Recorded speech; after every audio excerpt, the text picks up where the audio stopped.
Kicked out for a second. Let me close the door. Yeah, no worries, man. All right. Yeah, but I was just kind of mentioning about like right now with all the fathers within the dancers that have become fathers within the scene within the last year or so.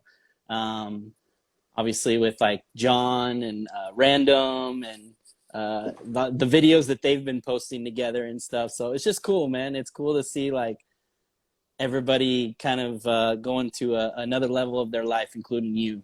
So Yo, thank you. Yeah, yeah, yeah. It's really dope. I mean, it's different, you know. Fatherhood is it I think it's been teaching me a lot about myself and uh, about things that really matter. Cause yeah, once you have a kid, like you start like doing things like, okay, it's not so important for me to go out tonight or to do this or to do that.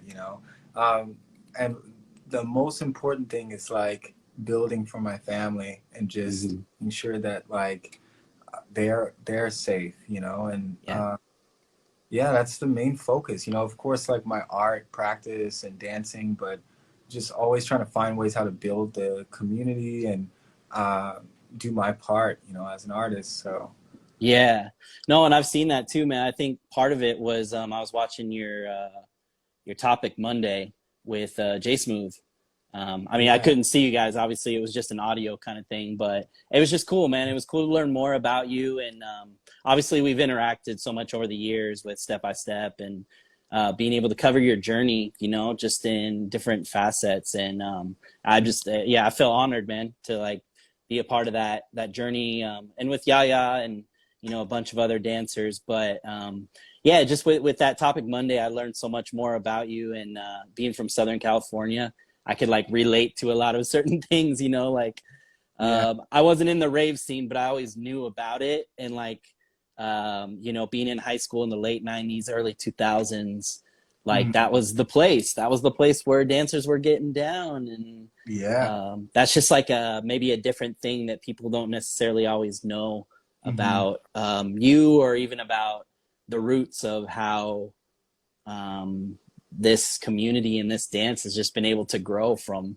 different communities that nobody was a part of. And then all of a sudden it's like, all right, well, there's waivers, there's, Yeah. liquid, there's b-boys, there's house heads at a rave. So yeah, that was just really cool. If you wouldn't mind just kind of telling us just a little bit about that history of just kind of where you started. You were saying, oh, you were a house head.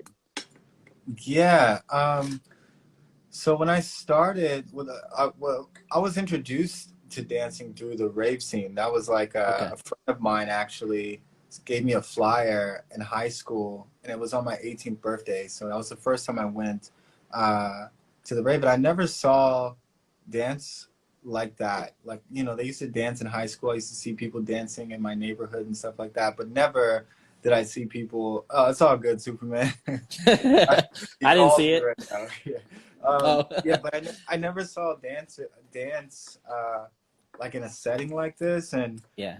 yeah, everybody was just so like open and free, and it was dope. It was really dope. And I remember seeing Jay Smooth there and Kid Boogie. I saw a couple of other dancers there. I saw this guy Scotty.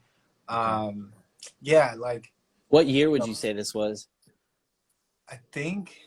I mean, I was 18. I'm 37 now, so Okay, so we're about the same age. I'm 38, so yeah, yeah, yes, yeah, it was a long time ago.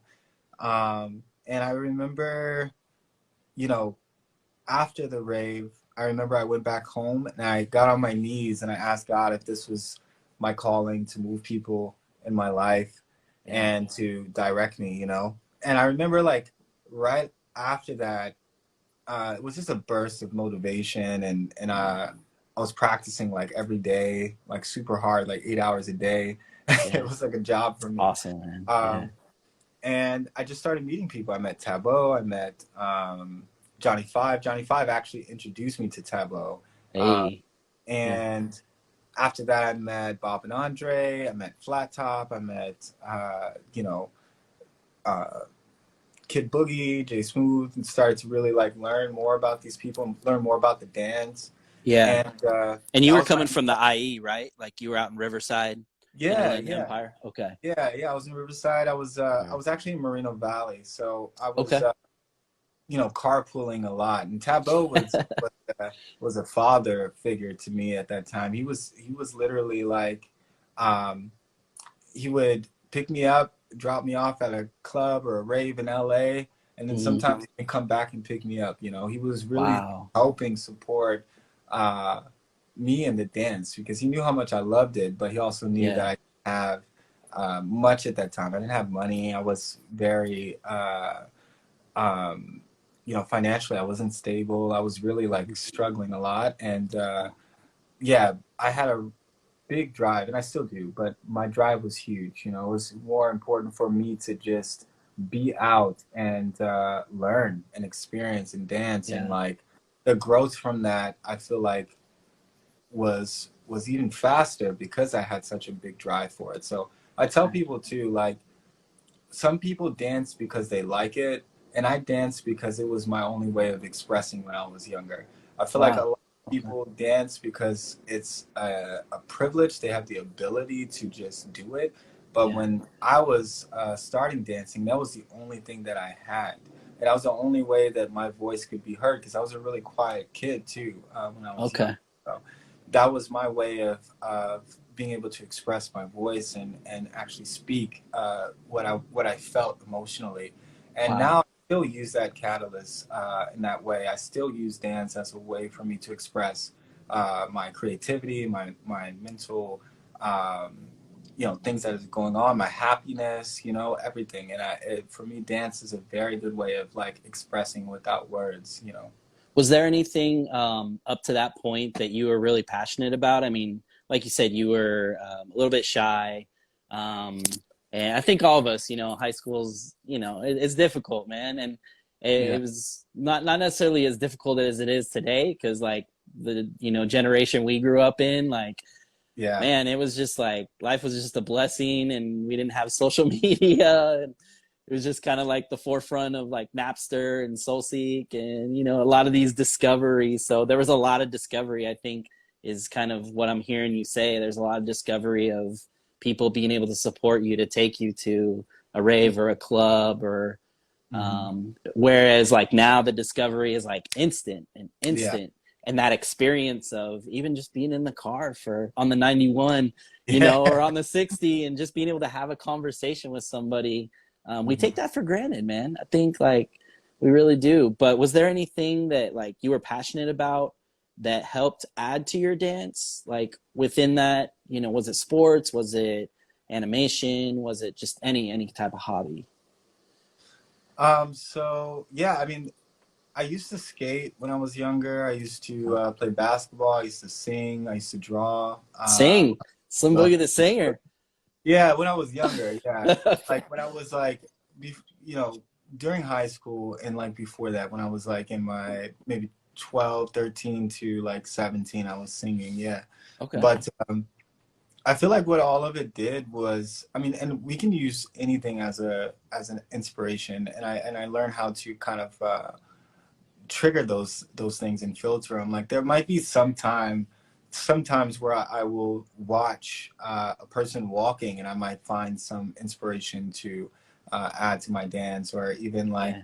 sometimes my daughter right now, she does some funny stuff with her head, and sometimes I'll like, oh man, that would look really good with this technique added to it, or this kind of concept or idea. Yeah. And yeah, so I find inspiration from everything and everyone, and I think that that was something that I learned when I was younger, was just being able to find and appreciate every aspect of life, and appreciate everything that is around you. Um, and like I said again, dance is just such a beautiful way of expressing, and I feel like we barely have scratched the surface of what we're capable of doing. Yeah. Uh, with our body and movement. So That's amazing, man. Yeah, I think I mean, I can't believe you're already biting your daughter's moves, you know.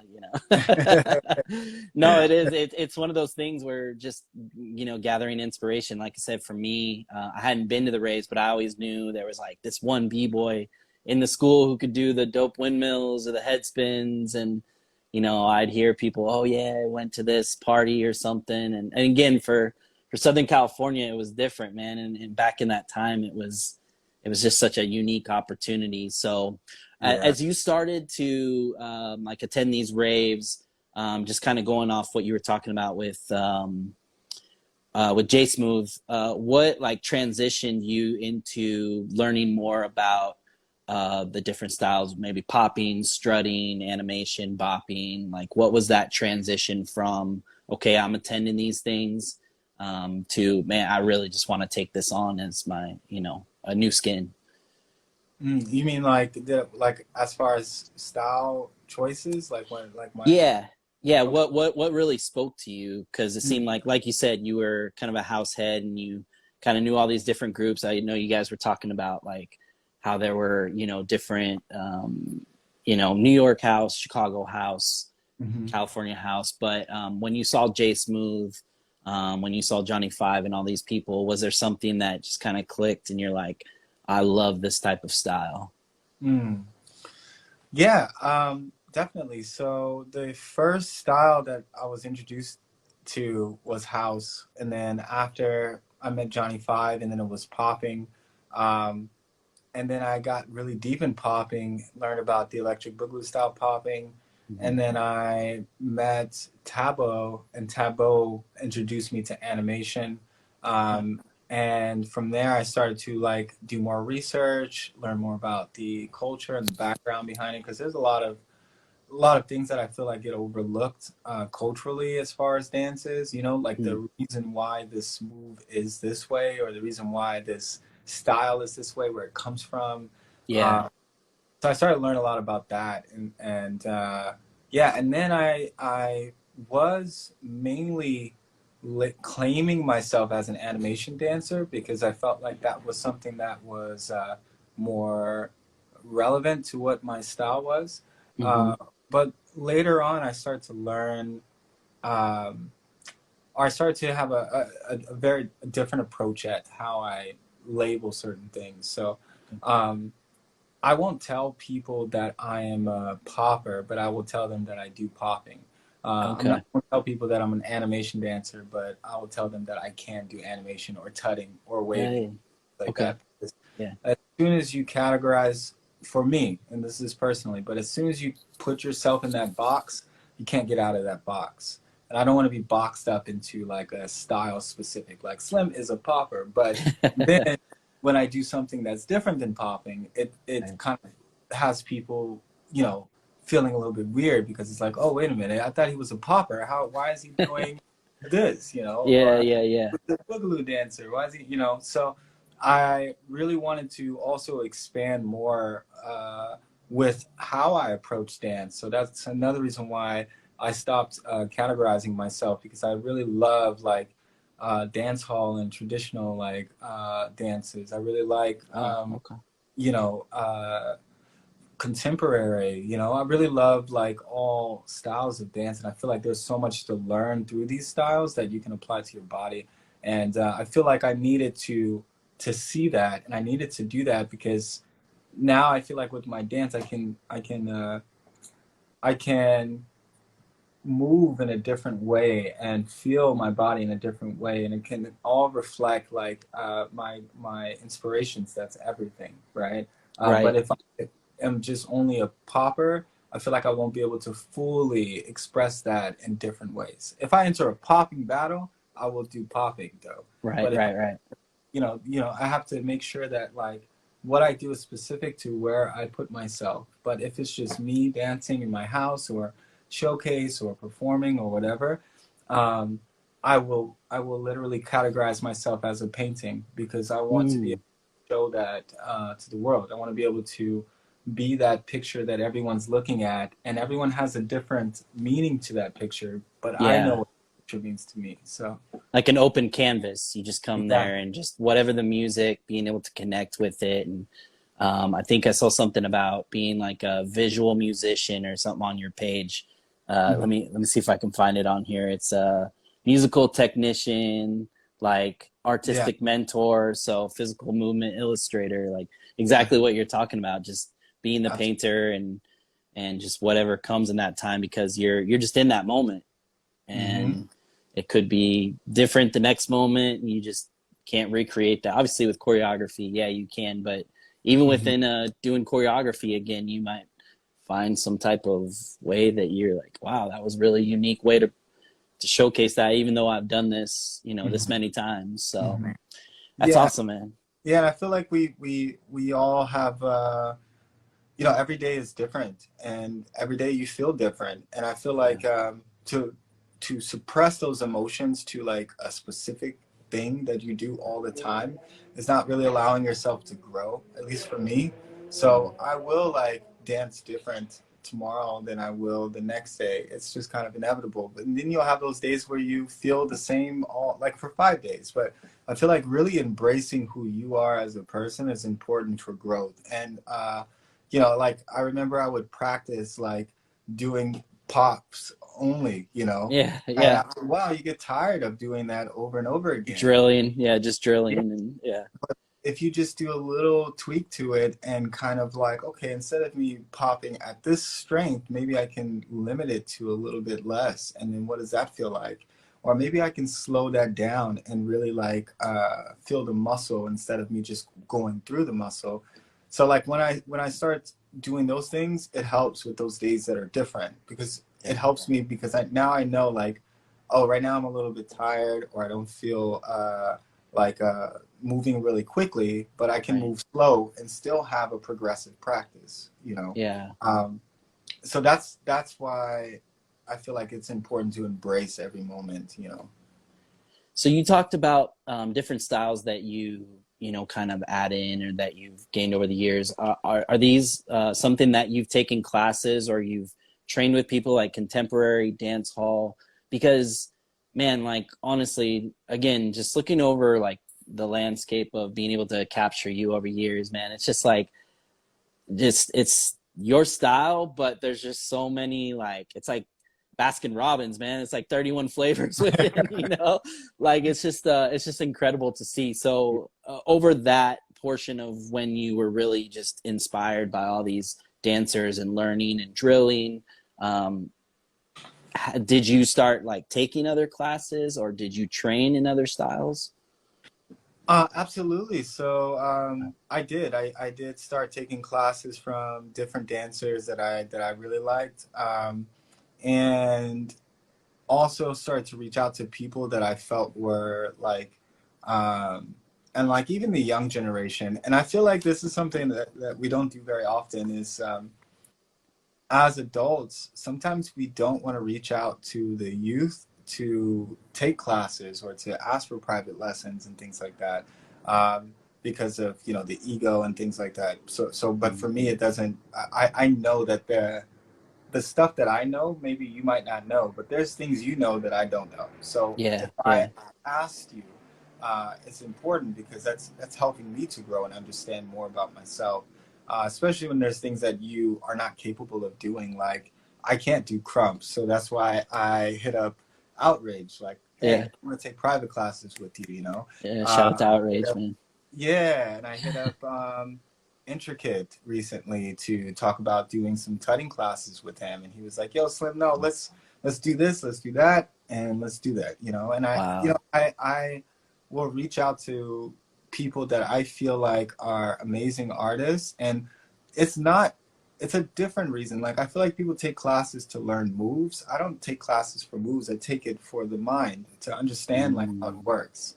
yeah, The origin of the person because we all come from a different background. We all have different things that happen to us emotionally, and it yeah, stems from our dance. You can see a person's personality through their movement. So when I'm taking these classes or sessions with different dancers, I'm also learning like how their minds are working, and I'm understanding more about like how to, how my body works and how my mind works, and different right. things like that. So I yeah, I have taken quite quite a few as of recent, but even before in the early stages of dance, I didn't really take so many classes. I think I took like Taco's class a long time ago and Pete. Okay.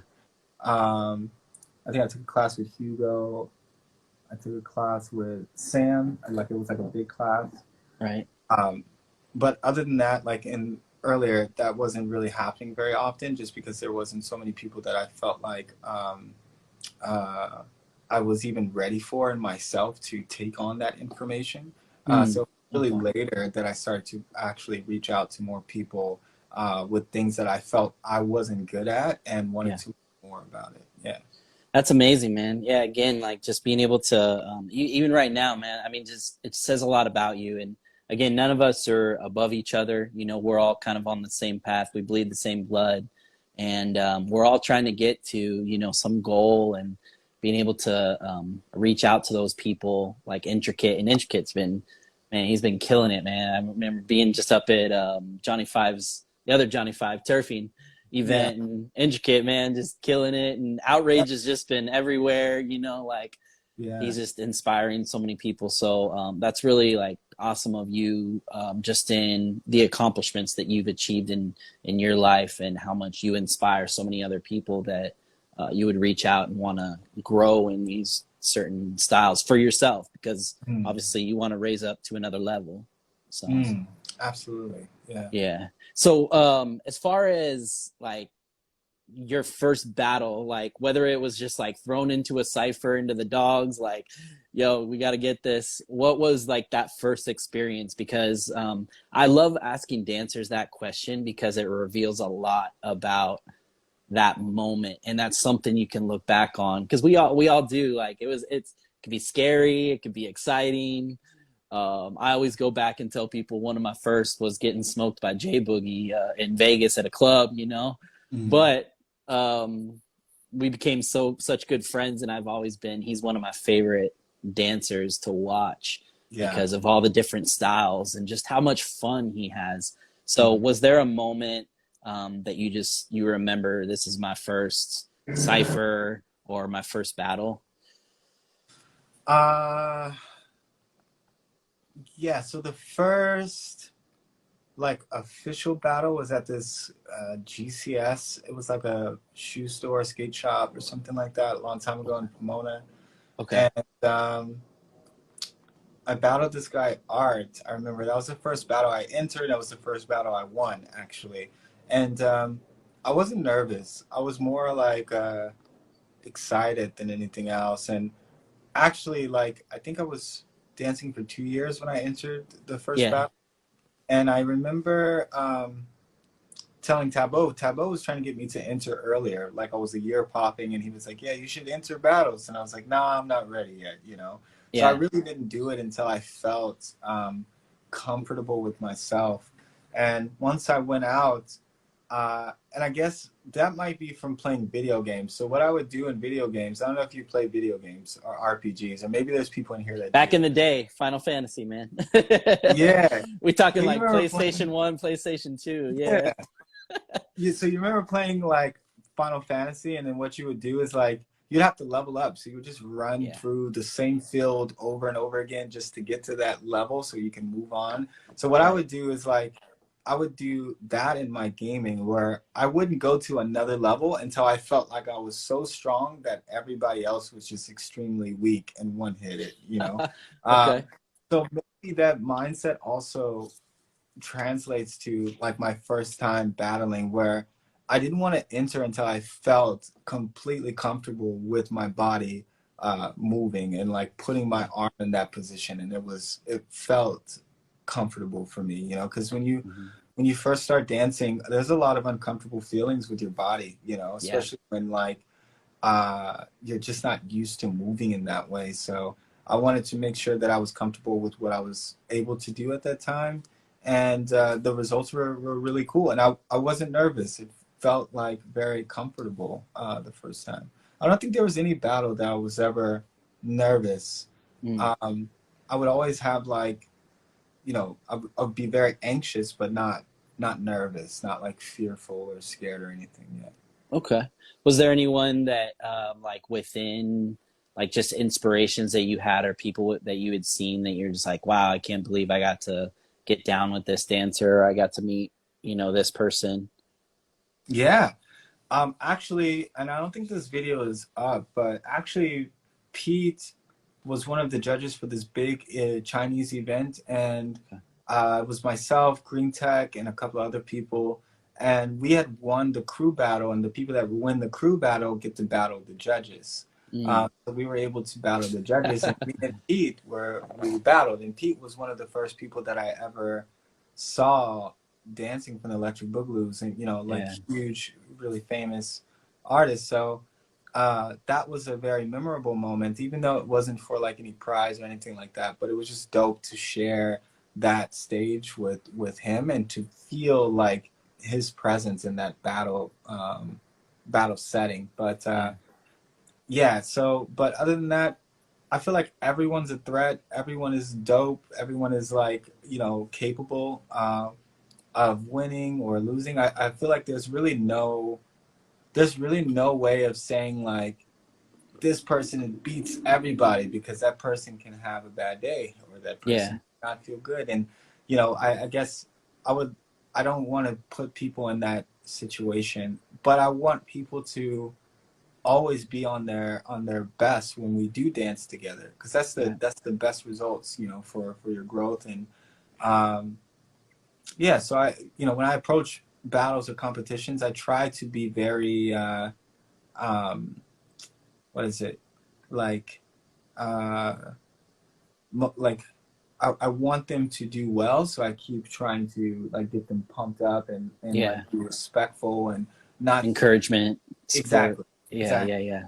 Like not throw them off of what they're doing. And that's a thing that I really don't like that people will do. It's like a tactic of talking mess to them because, you know, they're losing, because I want to see the dance at its best, and I want to feel challenged, you know. So yeah, and it is true. I mean, and obviously growing up in, you know, Southern California, you have so many different styles and so many people that come from different backgrounds and how they approach the dance. And you know, it could be the pop locking, it could be the bopping, like just the different styles of.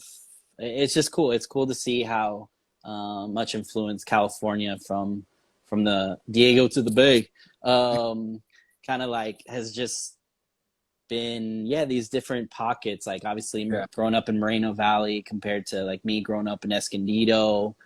San Diego has a totally different vibe, but then I'm sure for you being able to travel all over the world and be inspired, whether you're teaching, whether you're judging, whether you're battling, and see people. And even on your website, I was noticing your mentorship program, and you were showing the progression of this kid for just over a couple months. Oh, like, yeah. There's a few that I still haven't updated. Erkan. Yeah, man. He's definitely that was a very big like surprise for me, but also like very motivational, because he has so much drive. But yeah, there's a few people that are in the testimonials that I haven't posted yet that showed results, but it's not me. It's like it's the drive that they have for themselves, and I feel like that you know, that's what I mean. Everyone is capable. It's just like I feel like mentoring people or being a teacher doesn't mean you just teach them how to move, but give them the tools they need to progress. And that's what I try to aim for when I'm teaching people, is like mentally and physically the tools to move forward, you know, because sometimes it's not your body that's stopping you. Sometimes it's your mind. Sometimes it's, you know, sometimes it's not mine. Sometimes it's just you don't have the information to put those ideas out into, you know, in real time for dance, you know. So I think a lot of different reasons why we get stuck or we get, you know, in a slump. And mainly it's, as a teacher, it's our job to find those things and to help with those things, to help develop the artists and to make sure we teach them about the culture and the origin of all of this. No, and I was just kind of thinking that just in the space you're in right now, with your daughter, like Yeah. that's going to give you so many more tools, because that patience of being able to help her along the path of growing up and learning those things, learning to walk or whatever it is. I know I saw, some of the toys that you guys have with her, like just for the mind games, but they're also fun. And so Yeah. you just, like you said, you get an inspiration, and you can see that. So it was just really cool to see that on your website. And again, it's slimboogie777.com. Yeah. Somebody asked about, if you're accepting people for mentorship. Yeah. So Absolutely. Absolutely. awesome. Yeah. I can't see any comments. They're Yeah, not. no worries at all. Yeah, I posted the website. So again, it's slimboogie777.com. You can hit them up. And yeah, so as far as traveling internationally, what was that like? I mean, again, um, I guess from the landscape of, again, the time that we grew up and the world wasn't as connected. Mhm. Um, being able to go from like Moreno Valley to China, or to like these Mhm. places. And I loved you talking about with J Smooth about going to IBE, because that's something I still haven't been to, but Mhm. it's, watching Style to Oath back in the day and being Mhm. inspired by Salah and all these. Yeah. What was that experience like? And then one of the, I think, monumental, legendary showcases, exhibition battles is Bionic and Friends versus Salah and Friends, like, so what was that kind of opportunity like to finally go to IBE or just travel the world? And then also, what was that experience like, that exhibition battle? So yeah, so when I, of course, like I want to mention that it was really challenging even getting to that point to travel the first time. I think Okay. the challenge was like, because I danced differently, people didn't like it. There was a lot of people that were like, "Oh, he's not a real popper. He's not this, not Is this that." is this Europe? Being in Europe? This was in America before I Oh, just traveled. America. Okay. Okay. Yeah, yeah. The event that I won, actually, a guy went up and was like, "Oh man, he shouldn't have won." Blah blah blah blah, and that was the win to go to Europe. So it was actually to go to UK B-Boy Championship. So that Oh, was word. Okay. my initial ticket into traveling for the first time. Wow. Um, but yeah, I mean, it came with a lot of misunderstanding of me and the approach, and of course, like I look back on that time, and I'm like, yeah, you know what, they might be right. A lot of stuff I didn't really know that time, and I wasn't well. I was going through a journey and a process of learning and understanding, and so I understood why there was a lot of, I don't want to use the word hate, but just a lot of people that were misunderstanding Yeah. what I was doing. But yeah, I was able to travel. Actually, Bionic Man was the one that invited me to go to IBE as a part of it. Him and Jay Smooth, Yeah. and we went, and It I was think pretty much as MGF, right? Machine Gun Funk. yeah, it was MGF Okay. Yeah. versus Salah and Friends. Right. That Right. was Right. the exhibition. But I didn't. That was my first time traveling, so I didn't really know anything. And I Right. remember that time I didn't have money. I think I had like $50 or $100 to my name. I didn't Wow. know about the when you transfer money, when you exchange money currency, because in Europe it's euro. So I had to change $100, and it came out to only Oh. euros. Oh Um, man. and I was so confused. I was like, yo, what is that? Is it more? Is it less? I wasn't sure. I didn't know. And, that time we were all young too. So Yeah. Jay Smooth and Bionic and I think Farside and I forgot who else. Somebody else was there. And they all kind of went and did their own thing. And I Yeah. remember my luggage didn't come. So my luggage got lost. And I was like, Dang, man. uh, trying to figure that out. And that's my first time traveling. I didn't have my bag. And I Yeah. remember yeah, I remember like getting to the hotel. I had a phone that you had to pay for the data, so I didn't have like like right now we have phones, we don't have to worry about that stuff, Right. right? Right. Before you had to pay for the data, and so my phone was running out of data because I was trying to call back home and call these companies to find my luggage, and I had no clothes. I had brought extra food in my bag so that I could eat. So I didn't have any food. I didn't have any clothes. We were only there at IBE for 3 days, and I remember, yeah, I remember I didn't want to go out because I didn't have any clothes, and I didn't want to go party with them or do anything. And the whole city of IBE is a big party. It's Mm, like there's events, there's battles, there's people ciphering. It's like it was like everywhere. I don't know about now. everywhere. At that time, it was like all over the city. In the nether, it was Rotterdam, I believe, but it was Okay. all over the city. And yeah, I kind of like put my headphones on and I just practiced and I danced and I just kind of got in my zone. And you know, people would come and say what's up to me, and I would talk a little bit, and then they would go, and then I would just put my headphones on and focus, you know.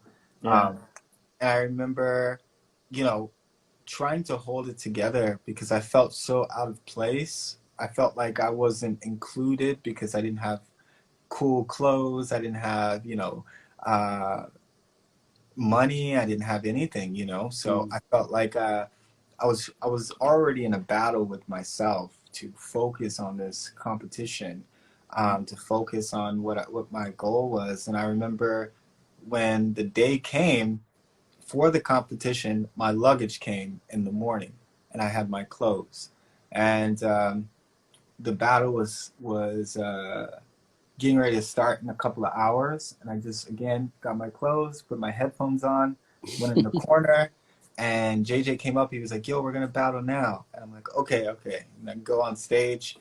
And when we get on stage, like you look up and there's just like thousands of people from levels. Like there's one yeah. level, two level, three levels. And so it's, you know, over 10,000 people there for sure, 100%. Um, Wow. and yeah, and then like I didn't feel nervous. I felt relieved. I felt Mm, like the pressure from not having my bags, from not having any money, from not having a way to contact my family was yeah. way heavier than looking at a bunch of people that were there to watch us dance. That made me feel more comfortable. So um, I got on stage. It was my turn. I think I battled Djawi, but people put it that I battled Salah, but it wasn't like that. It was Djawi. Oh, Uh, yeah, yeah, yeah. and I remember I just looked around and I just really focused. And I have a method of focusing without focusing, which is something I also teach in my mentorship. Mm, But I just focused and then I just let my body go. And from there, um, after the event, people were coming up and they were like, "Oh my gosh, like who are you? Where are you from? Like what style are you doing?" You know, like, yeah. and I was so surprised because I didn't know. I just know I felt like I was in the moment, but I don't know what I was doing when I was dancing, so I wasn't able to replicate it. I wouldn't be able to do it again. And then Bionic Man was like, "Yo, I have the recording. Do you want to see it?" I was like, "Yeah." And he sent it to me. I watched it on my little computer I had, and I cried. I just cried and cried because it was Wow. the first time that I danced on stage in front of people, and what I felt happen Mm, in real time. Like, and I was able to see what I felt and that connection. the connection. Yeah, and Yeah. then Wow. the response from the people. Like everyone was, you know, being so sincere about what they felt about my dance at that moment that it felt real. You know how some Mm. people be like, "Oh man, you killed it today," Yeah. and even when I was getting these compliments before I watched the video, I still didn't really believe what was happening. And then I Mm, finally saw the video and I was like, "Wow, this is what I felt in this moment." And it yeah. just, yeah, it was surreal. It was a really life-changing moment for me. And from there, that's when I started to really get more opportunities to travel and dance and meet people and things like that. Yeah. That's incredible, man. Yeah, I mean, again, just to have that connection again, that's one video that's just on both sides, man. Everybody was just leveling up, and it was just like one person would do one thing, and then the other person on the other side would do another thing, and it just Yeah. ended up everybody was just trying to level each other up on that. Um, and yeah, again, it's one of those, I think, that's just a kind of um, pivotal opportunity for people to witness something like that, whether in person or whether through, YouTube, and just say, okay, I gotta train, I gotta go harder, you know.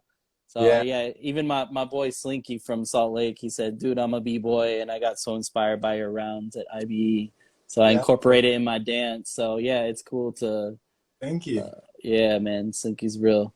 But yeah, I guess another one that I remember specifically was you versus Kite.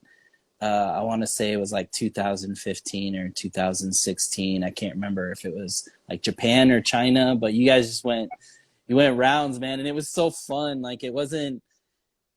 I think that's something that maybe like you were talking about in terms of like crowd and again your connection with what you witnessed from that video, and even just looking at these videos and stuff, man, people they just stop and stare, like they're just sitting there. And obviously when you got a moment where you and the music just kind of come together, like not necessarily a beat kill, but just the musicality. But people just are kind of, again, going back and witnessing a painter on a canvas. And is that something that you always try to go in and do, like with whether it's like a judging or a mentor or just in a cipher? Is that something you just want to be able to help those around you feel uplifted? Yeah, I mean, absolutely. I guess like the primary goal is whatever style I'm entering in, that I make sure um, to do the style that's required for that competition, right? Because it's a Yeah, competition first, and right.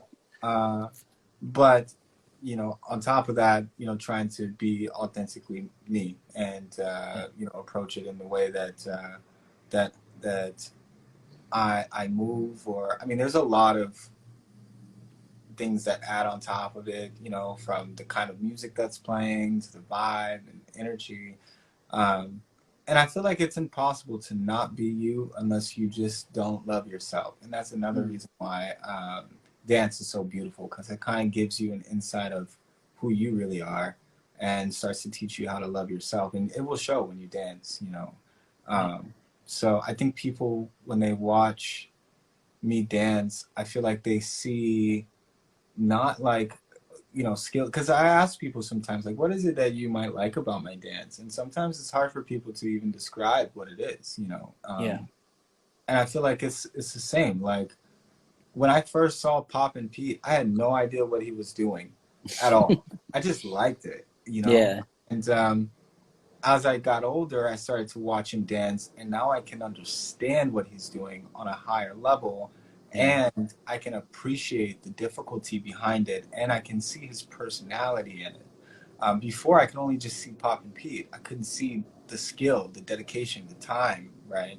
Yeah. Um, and I feel like that's another development that takes experience. And yeah, so when I dance, in competitions, the first thing is to make sure to do the styles justice that I'm entering in. Right. Um, and the second thing for me to do is to make sure that I'm authentically who I am myself.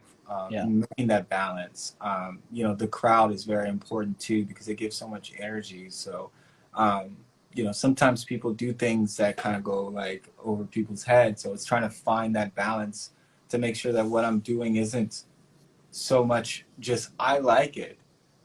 It also is, people are also able to understand it and also able to like vibe with it and feel it. So yeah, there's a lot of things that tie into competitions and performing. But above everything, it's just making sure to find a balance between the two, not just dancing for yourself, not just dancing for the judges, actually like trying to make a balance, with the people around you. Because if you're dancing for yourself, you can just do that at your house, right? Yeah, yeah. Right. Yeah. And competitive space is important for energy. And, people can tell when you're arrogant, and people can tell when you really love what you're doing, and you appreciate the people around you. So that's awesome, man. So as far as kind of looking to the future, or even kind of in the past, so something that actually surprised me was when you got put into the Criminalz crew. I was like, wow, this is really awesome. What was that process like? Was it just like, oh yeah, we're all brothers, and we just want you to rock with Criminalz crew? What was that like? Yeah, so I met the twins maybe 5-6 years ago. Okay. And maybe longer. But I met them at a club. Actually, I got a call from a friend, and he's like, "Yo, the twins are at this club, and they're smoking everybody," And, was this in LA? Yeah, this was in LA. Yeah. And like, they're smoking, they're calling everybody out, and they're taking up the floor, and they're like, "You gotta come, bro, you gotta come." And I was like, "All right." So I went with a friend of mine, and we went to the club, and yeah, they were getting down, and then I was like, I'm gonna get down too. Nobody was dancing; everybody was just kind of watching them dance. Watching, yeah. And I was like, I'm gonna get down, and I danced, and then I think Larry came and he danced a little bit, and then I started dancing again. Then Laurent came, and then the twins. They're like, "Yo, he's the only one that's in here that's dope. He's the only one." Yeah. I was like, "Yo, dude."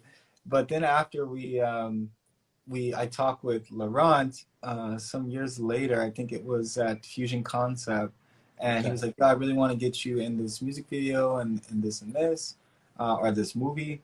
And I was like, "Yeah, for sure." And then we lost contact for a little bit, and then right before the tour, we reconnected, and then I got on the Just Debut tour, and then from there, we really were able to see the connection and friendship there, and it was really like natural. It was really dope. They're both really incredible people, man. On some, they are. Yeah. And I don't look at people for for their dance or for their skill or for their mastery in their craft. Mainly, like, I look at people for the personality and for the mastery of self, and they both have some very unique things that happened in their lives that got them to where they are today, and it's very inspirational, and I really appreciate them just being who they are, even if they weren't dancers, So I think they felt that, and that was why they wanted me to be in Criminalz crew, because they knew I wasn't there for any clout or to try to be like, "Hey everybody, I'm in Criminalz crew." They get mad at me for not actually putting up the signs and repping, Yeah.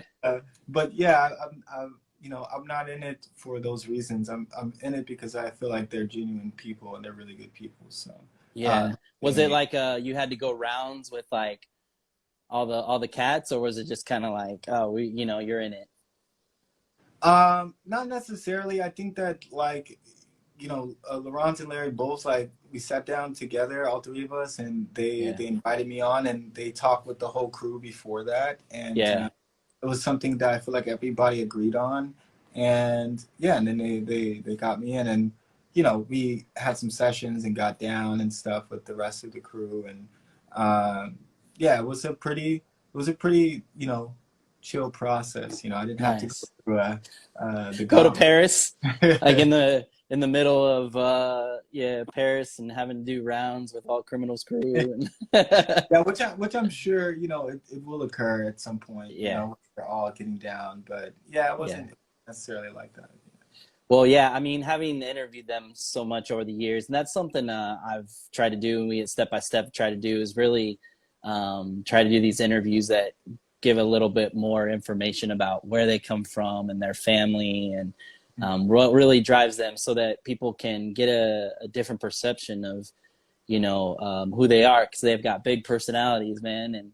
and sometimes that's hard for people to handle, but like understanding where they come from and what they do for their family is just really incredible. So I can definitely see that connection with you guys, and I know how much they love kids and babies, so I'm sure when they see your daughter, they're going to treat her with a lot, you know, like Yeah, their uncles, you know. they're supposed to swing through today, and we actually Laurent, he's so funny. He was like, "Yo, there's a gift coming to your house tomorrow." And I was like, "Oh, okay." He's like, "Yeah, you got to be ready for it." And in my head, I was like, "He's here, and he's coming." Yeah, right. But what was funny is like Larry did the same thing, not knowing Laurent did that same thing. So they both did the same kind of trick, like, "Oh, there's a Yeah, gift coming to your house," and then it's them. Yeah. it's But them. they met my daughter, and yeah, I mean, they love her, and I'm sure she loves them, and yeah, they're really cool people. Awesome, man. As Yeah. far as you know, again, just the future, kind of like some of the stuff. Obviously, we talked about your mentorship program. You do your topic Mondays. You know, I noticed you've done like a lot of conversations with people. Are you bringing your battles back that you used to have in downtown LA? Yeah, absolutely. Like, so there is plans to start doing more events and classes and things like that. Currently not. So I don't have, before I started a crew called the Lot Original a while back. Right, So that right. crew no longer is happening. I feel like everybody grew up and, Yeah, all of them are doing other stuff. So that was the crew that was helping to run all of that. Like that was the whole lot doing the battle games. But I yeah, do yeah, plan on creating more events because, cool. yeah, there's just some connections that I've been gaining as of recent. And so I do plan on doing more, sessions, ciphers, battles, and just like kind of like we were planning on doing like a night of like 80s music, 90s music, and things like that. Nice, nice. But it's kind of hard to tell with everything, so we're Yeah, just kind of waiting to see, when things actually officially go, and yeah. then we jump in it. Yeah. Jump in it. Cool, man. Well, you know, you always got our support. So whatever events you got and whatever you got going, definitely let us know, and we'll share it with our our fan base and stuff. But Awesome. any other final like shout outs, comments you want to make? Yo, shout out to everybody. Everyone. Everyone. Yeah. Yeah, I mean, just thank you for having me here, and thank you for inviting for the conversation. I really appreciate it. And yeah, definitely like for the people that are in here, check out the Unite the Culture Room on Airtime. That's been something that he also mentioned with the topic Monday is one day that's Mondays from 9 to 12 p.m. But we have stuff happening on Tuesday. There's like every day of the week, there's something happening. Even Saturday, we watch movies together from 1 to 3. We're currently watching a TV series on Netflix. So there's some really cool stuff that we do on Airtime. So you can follow me on the UTC room on Airtime, and then you'll see our full list of things that we're doing. Awesome.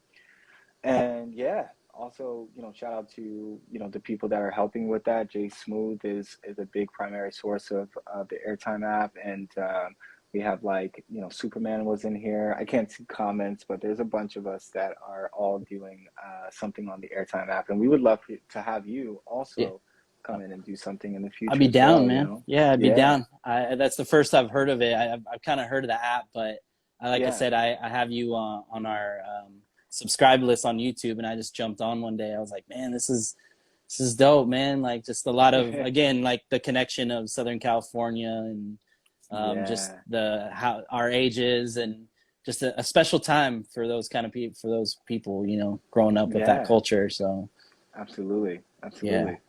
Yeah. But yeah, all in all, thank you so much for having me. I Thank appreciate you, it. man. Yeah, blessings Yeah. to your family, and again, Thank you. thank you for always being able for us to be able to capture your dance and connect with you at events and stuff. And again, man, you've really done a lot, not just for the dance community, but for the world. And yeah, praying it continues for you and your family. So Thank you. Yeah, yeah, definitely gonna keep going as much as I can. The only limit is yourself. So Yeah, definitely gonna for keep sure. pushing. Yeah. No doubt, man. All right. God bless. Take care, man. You too. Have a good one. You too. All right. Peace. Peace.